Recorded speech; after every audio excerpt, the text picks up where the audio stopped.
पुरी सहर ठारू प्राय 5 किलोमीटर दूर में पुरी कोणार्क रास्तार नागपाटना प्रतिष्ठा होईछि श्री जगन्नाथ मेडिकल कॉलेज। किंतु पुरी जिला सदर महकुमा डाक्तरखाना रे मरा जाईछि सेही मेडिकल कॉलेज रो नाम फलक।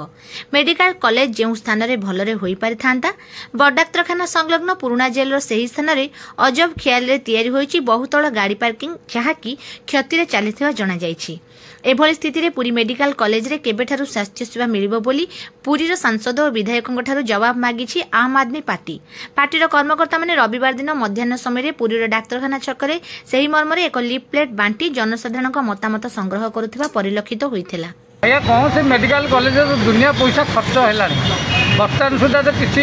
तार जना पड़ूनी तार स्थिरता केबे खोल कौन हम तार स्थिरता जना पड़ू। दीर्घ दिन सरकार रही ता भी करें ये 9 मास उभय सरकार केंद्र सरकार और राज्य सरकार रही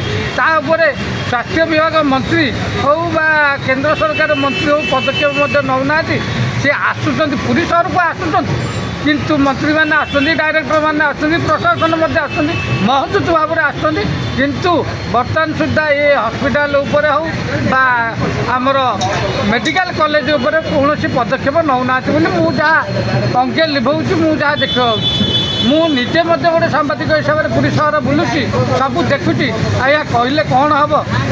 मिले सीना सरकार हम सरकार को अनुरोध करुँची शीघ्र यार समस्या समाधान करूँ। मु अधिक किसी कहबी तुरंत समस्या समाधान है लोक समस्या समाधान हो पर्यटन मान जो प्रबल भाव में आसुँच श्रीक्षेत्र प्रवेश द्वार को यहाँ पर्यटन स्थान तेणु यार आहरी डेभलपमेंट हम अनुरोध कर शीघ्र खोलिया जय जय जगन्नाथ। देखुं जो नेमप्लेट धरी किसी बार्ता दूसरी कहीं जो पुरी में स्थापित है मेडिकल